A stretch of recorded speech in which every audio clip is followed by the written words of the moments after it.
strawberry yogurt, milk, and chocolate ice cream. এক সময়ের বহুল আলোচিত তারকা দম্পতি তাহসান রহমান খান এবং রাফিয়াত রশিদ মিথিলার একমাত্র কন্যা আইরা তেহরিন খান ইতোমধ্যেই শোবিজে পা রেখেছেন এই তারকা কন্যা। মায়ের সঙ্গে পাল্লা দিয়ে অভিনয় করেছেন একটি বিজ্ঞাপন চিত্রে, যেখানে দেখা যায় পর্দায় আইরার কনফিডেন্স এক্সপ্রেশন দারুণভাবে ফুটে উঠেছে। অবশেষে এবার একমাত্র কন্যাকে নিয়ে তাহসানও হাজির পর্দায়। একটি টুথপেস্টের বিজ্ঞাপনে কাজ করেছেন তাহসান ও তার মেয়ে। মিথিলার মতো তাহসানের সঙ্গেও দারুণ সাবলীলভাবে পর্দায় নিজেকে উপস্থাপন করেছেন আইরা।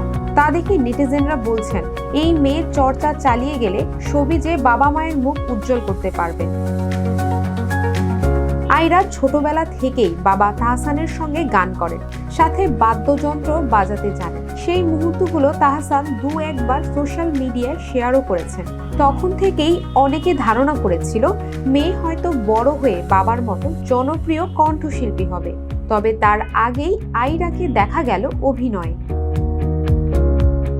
উল্লেখ্য, 2017 সালে ভক্তদের চমকে দিয়ে হঠাৎই বিচ্ছেদ ঘটান শোবিজাঙ্গনের জনপ্রিয় তারকা দম্পতি তাহসান খান ও রাফিয়াত রশিদ মিথিলা। বিচ্ছেদের 2 বছরের মাথায় ওপার বাংলার নির্মাতা সৃজিত মুখার্জির গলায় মালা দেন মিথিলা।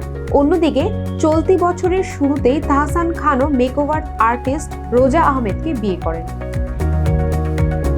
শ্রাবণী সরকার, গ্লোবাল ভয়েস 24।